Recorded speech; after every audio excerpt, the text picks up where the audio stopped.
Lo que sí preocupa es que nuevamente hay acusaciones desde Ucrania que dicen que no se ha respetado este alto al fuego. En particular, también la Cruz Roja dice que las condiciones son apocalípticas en el puerto situado en Mariupol. Pero además también en esa misma zona hay un Twitter de Zelensky mostrando imágenes incluso de una maternidad que fue bombardeada, un hospital de maternidad. Dice que, y él mismo lo plantea así en su Twitter, ¿no? Los niños están bajo los escombros. Es una situación brutal en un contexto donde entendíamos que se iba a respetar un alto al fuego en las negociaciones, pensando que Zelensky insiste que el fin último es la paz y se está trabajando en torno a ello. Bueno, estamos revisando precisamente imágenes respecto de lo que ocurrió en esa zona y las implicancias que puede tener esto, Daniel.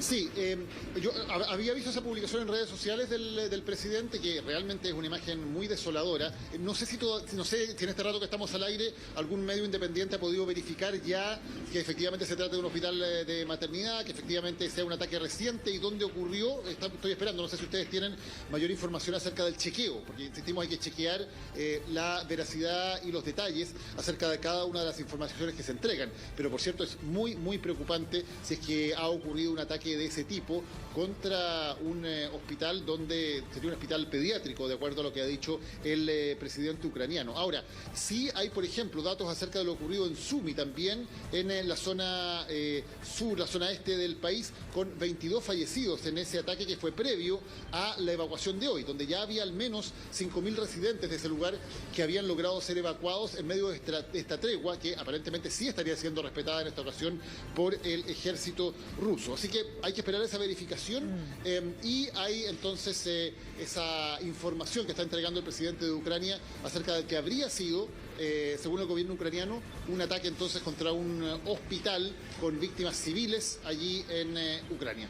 Sí, lo cierto es que la agencia Reuters hasta ahora indica que el informe no pudo ser verificado de inmediato, pero la cadena CNN Internacional ha publicado ya una declaración del jefe de la Administración Regional de Donetsk, Pablo Kirilenko, que dice que un hospital de maternidad en el centro de Mariupol, una sala de niños y el departamento de medicina interna fue destruido esta mañana durante el ataque aéreo ruso sobre Mariupol. Es la fuente que cita CNN para acreditar esta información. Aquello entonces entrega algunas luces. Todavía estamos recabando, por supuesto, más antecedentes de lo que ha ocurrido allí, más allá de esa imagen que, como tú decías, Daniel, fue publicada por el presidente, también por el ayuntamiento. La municipalidad de Mariupol también publicó ese mismo video, que es el que estamos entregándoles a ustedes en este instante en imágenes, mientras seguimos viendo tu trabajo, Daniel.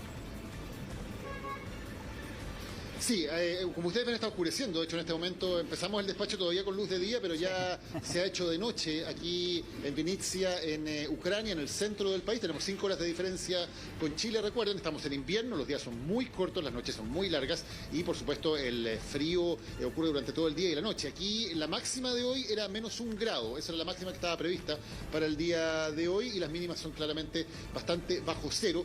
Y ese elemento también, el elemento climático, que de pronto la nieve permite graficarlo un poco mejor, es un factor fundamental, porque estamos viviendo la crisis de refugiados más rápida en torno a su masividad desde la Segunda Guerra Mundial en Europa, con más de 2 millones de personas que ya han dejado el país, aparte de los millones que se están desplazando dentro de Ucrania, y que eso ocurra además en invierno hace que esa crisis de refugiados sea particularmente grave y particularmente difícil, porque el factor climático aquí es fundamental. Es imposible pasar una noche a la intemperie, por ejemplo, como ustedes comprenderán en estas circunstancias, y eso hace más urgente todavía la habilitación de refugios, de lugares donde esta población desplazada se pueda ir moviendo. Desde lugares como esto, desde Vinnytsia, entonces, la gente se está trasladando, intentando buscar algo más de seguridad en lugares como Lviv, y de allí, por cierto, llegar a las fronteras. Pero esta crisis de refugiados tiene una magnitud que es gigantesca, que todavía no es posible dimensionar del todo, y que, de alguna manera, esta imagen de caravanas de autos, filas de autos interminables, yendo desde el centro hacia el oeste y más todavía desde el este hasta hacia el oeste, permiten graficar de alguna manera. También la situación que se está viviendo en el sur de Ucrania es tremendamente compleja. Hablábamos de Mariupol y este nuevo reporte de un ataque aéreo que habría sido entonces un ataque además contra un hospital, con el dramatismo que ello significa, pero hay que entender que las fuerzas rusas están al parecer empecinadas en intentar llevarse a ese lugar. Ha habido combates hoy en el sector de Isius, que está al este de Mykolaiv. ¿Por qué Mykolaiv es importante? Porque es considerado estratégicamente como la puerta a Odessa, que es de alguna manera el objetivo mayor del ataque de las fuerzas rusas. Todavía las fuerzas rusas no han realizado ese ataque a Odessa, que en algún momento se consideró que era inminente. Han tenido muchas más dificultades de las esperadas para avanzar también en ese frente. Están dominando el sur, tienen que moverse hacia el oeste, y la batalla entonces en las puertas de Mykolaiv está por ahora frenando la posibilidad de que haya un ataque ruso a Odessa. Como lo hemos repetido otras veces, eso es muy importante, porque si Rusia lograra controlar Mykolaiv y luego pasara a controlar Odessa, la ruta de Ucrania hacia el Mar Negro y al abastecimiento de ese mar quedaría completamente cortado. Y hay otro tema estratégico que es importante para la ciudad en que nos encontramos nosotros. El ataque contra esta ciudad se produjo desde el Mar Negro, o sea, el dominio que Rusia está teniendo cada vez mayor sobre el Mar Negro también le permite que sus bombarderos estratégicos puedan desde aquí atacar a cualquier zona del centro y del oeste de Ucrania. No hay ninguna zona que esté segura, y el dominio del Mar Negro hace que Rusia tenga todavía mayor comodidad para realizar esos ataques con misiles contra centros urbanos, contra aeropuertos o contra instalaciones que considere estratégicas en el centro y en el oeste del país. Daniel, yo creo que uno de los hechos también más relevantes de esta jornada ha sido declaraciones que han llegado desde el gobierno ruso, porque muchos nos preguntábamos cuáles son las intenciones finalmente de Vladimir Putin con Ucrania. Hay rumores que dicen que incluso él tendría intenciones más allá de las fronteras ucranianas, de pasar más allá de Ucrania. Pero antes de revisar lo que dijeron desde Rusia, Carlos, hubo declaraciones también del presidente ucraniano. Revisemos eso y después comentemos cuáles son las novedades que llegan desde Rusia, un territorio bastante nebuloso porque, como sabemos, nosotros no hemos podido viajar allá, las autoridades rusas no están entregando visas de trabajo, entonces ha sido muy difícil saber de primera fuente, de primera mano, qué está pasando verdaderamente en Rusia. Por ejemplo, cuál es el real apoyo que tiene Vladimir Putin en la población, cómo están repercutiendo las medidas económicas que ha dado a conocer Estados Unidos y la Unión Europea, como por ejemplo ayer, cuando Biden dijo que no le iba a comprar más petróleo a Rusia. Lo mismo hizo Reino Unido. Entonces, bueno, antes de revisar eso, Carlos, hablemos de lo que dijo ahora último el presidente ucraniano. Claro, lo que pasa es que Zelensky ha estado dando declaraciones casi a diario, y no solo una vez, 2, 3, 4 veces al día. Incluso hace declaraciones por redes sociales o entrevistas a medios. En este caso, la cadena ABC anoche hablaba respecto de una luz que él ve de encontrar un eventual acuerdo. Podemos discutir y encontrar un compromiso sobre los territorios en disputa en este caso, claro, porque hablaba de Crimea, de la anexión de Crimea, que es lo que está pidiendo oficializar Rusia, y también de la zona del Donbass.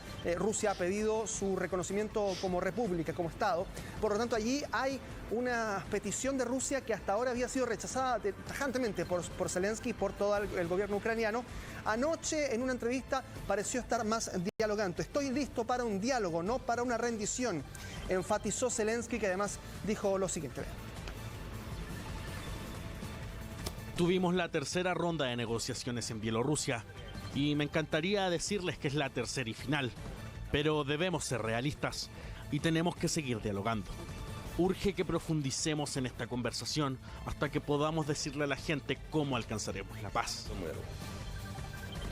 Es bien importante lo planteado por el presidente Zelensky, señalando que efectivamente se debe llegar a un acuerdo. Y Daniel, ¿cómo se ve eso desde el punto de vista de los propios ucranianos? Hemos estado obviamente dándole seguimiento a la tragedia, a familias divididas, a tener que salir del país, pero ¿está todavía esa expectativa de llegar a un acuerdo que sea por la vía diplomático? Porque también hemos detallado durante estas casi 2 semanas todo lo que ha sido el proceso de resistencia. Entonces, ¿qué se puede ver en la posición que tienen ellos en torno a llegar a un acuerdo con Rusia? En general, en el pueblo ucraniano, en los ciudadanos con los que hemos podido conversar, hay una desconfianza enorme hacia Vladimir Putin, hacia sus intenciones, una confianza también que puede ser incluso desmedida hacia la capacidad de Ucrania de resistir a las tropas rusas. Pero es interesante cómo de alguna manera se han abierto algunas puertas. Primero, cuando Rusia establece cuáles son sus condiciones, cuando dice que están dispuestos a terminar con la guerra si es que Ucrania cumple básicamente 3 condiciones, que son reconocer la anexión de Crimea, reconocer la independencia de las repúblicas separatistas del Donbass y establecer que no va a ingresar a la OTAN, algo que está establecido en la Constitución de Ucrania. Habría que cambiar la Constitución para renunciar a esa aspiración de ser parte de la OTAN. Y que del lado ucraniano se abran, al menos en 2 de esos temas, a discutir la posibilidad del estatus de Crimea y del estatus de las repúblicas separatistas del Donbass. Crimea ya fue anexado por Rusia el año 2014, es parte de Rusia en los hechos, pero la comunidad internacional no reconoce esa anexión como propia. Y en el caso de las repúblicas del Donbass, ellas se declararon independientes en el año 2014. Esa independencia fue reconocida por Rusia pocos días antes de lanzar la invasión, pero tampoco son reconocidas como tales por la comunidad internacional. Entonces, son temas en los cuales aparentemente se habría abierto la posibilidad de algún diálogo. Hasta ahora las conversaciones que ha habido, 3 rondas de conversaciones, no han tenido efecto, además han sido simplemente negociaciones entre encargados de bajo nivel, pero la opción que se abriría y de la cual esperábamos tener más novedades durante el día de hoy, pero no hemos sabido mucho de algo nuevo, era la invitación del gobierno de Turquía a que los cancilleres de Ucrania y de Rusia pudieran juntarse en Turquía para conversar. Una mediación de ese tipo, claro, abriría otro tipo de conversaciones donde se pudiera ir al fondo de los temas que aquí están en discusión. Vale decir lo que Putin quiere, que es obtener sus ganancias territoriales en Ucrania y la garantía de que Ucrania no va a ser parte de la OTAN. Vamos a ver si hay algún avance en la posibilidad de llevar adelante esas conversaciones, pero al menos se han dado algunas señales que podrían abrir alguna esperanza de que haya una conversación entre las partes. Sí, una de esas esperanzas, Daniel, fueron los dichos de la portavoz del Ministerio de Relaciones Exteriores ruso, María Zaharova, quien dijo que la intención de Rusia no incluye destituir al gobierno de Kiev y que solamente pretenden que mantenga su estatus neutral, lo que han planteado justamente en las negociaciones, pero diría que es tal vez una de las primeras veces en que se refieren a esta intención de no destituir al gobierno de Kiev y que se mantenga más o menos todo igual a antes de la guerra con este estatus neutral de Ucrania. Yo esta mañana tuve la oportunidad de hablar con 2 amigos que viven en Rusia, 2 periodistas que trabajan allá, y me señalaban que la situación todavía es de normalidad en las calles de Moscú. Hay algunos productos que no se encuentran, por ejemplo, en los supermercados, hay falta de suministros en algunos productos muy puntuales y todavía no se refleja toda esta crisis en los precios, en los supermercados, en las calles de Moscú, de San Petersburgo, en el resto del país.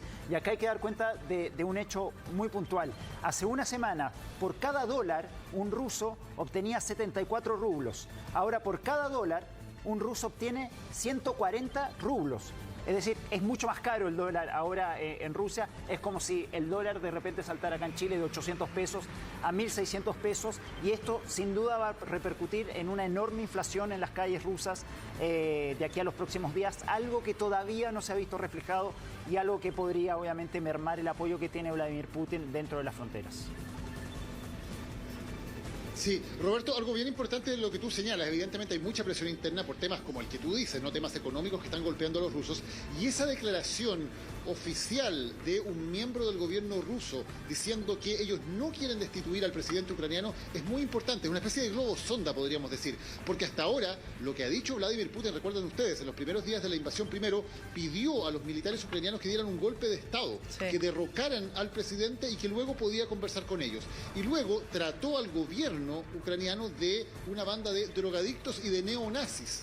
Esa es la forma en la que Putin se ha referido al presidente y al gobierno de Ucrania y ha dicho explícitamente, ha llamado a derrocarlo. Eso lo hizo en los primeros días, cuando creía todavía que esto podía ser una invasión sencilla, en la cual el gobierno y el ejército de Ucrania se iban a derrumbar rápidamente e iba a poder instalar un gobierno títere. Ahora esta declaración parece abrir una puerta nueva en la cual Rusia, no Putin directamente, pero una persona de menor rango, lanza esta especie de globo sonda reconociendo de alguna manera que es un hecho que el presidente ucraniano se va a mantener en el poder, que el gobierno no va a ser destituido y que por lo tanto hay una legitimidad para poder negociar entre ambos. Entonces, esa declaración, Roberto, que tú vas a conocer es muy importante. Veremos si en las próximas horas se repite de alguna manera, es replicado por algún miembro de mayor rango del gobierno ruso o incluso por el propio Putin, y eso también podría abrir una segunda puerta de esperanza a un diálogo entre ambas partes.